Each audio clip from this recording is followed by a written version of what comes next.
shortly after Iran unveiled a new destroyer, which is believed to have radar-evading stealth properties, electronic capabilities and a flight deck for helicopters. The U.S. accused Tehran of conducting a ballistic missile test in violation of the UN Security Council's resolution as tensions between the two countries soar.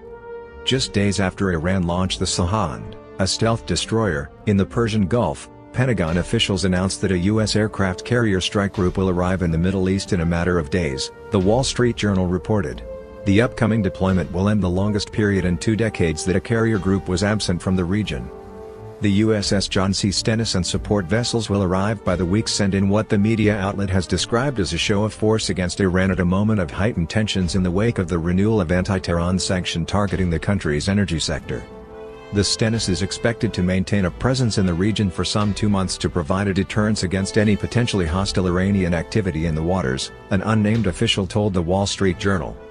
After U.S. President Donald Trump announced Washington's decision to withdraw from the 2015 nuclear deal with Iran and to reimpose sanctions on the Islamic Republic, Iran's military leadership has consistently warned against any provocations, threatening to close the Strait of Hormuz, the strategic waterway linking the Middle East crude producers to key world markets.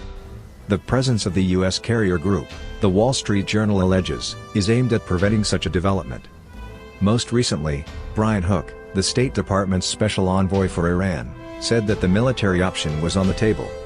"We have been very clear with the Iranian regime that we will not hesitate to use military force when our interests are threatened. I think they understand that. I think they understand that very clearly. I think right now, while we have the military option on the table, our preference is to use all of the tools that are at our disposal diplomatically," he said.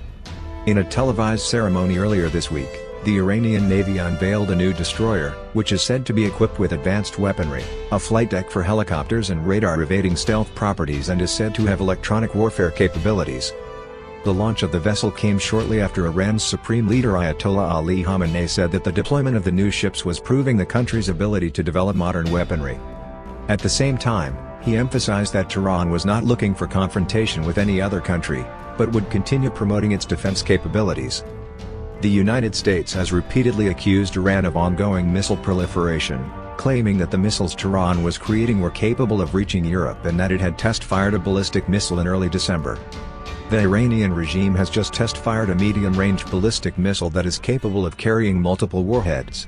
The missile has a range that allows it to strike parts of Europe and anywhere in the Middle East.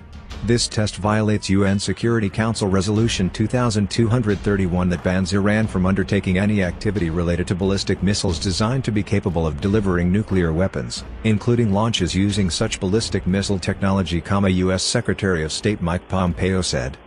Washington has called on its European allies to beef up pressure on Iran by imposing new sanctions to help halt the missile proliferation.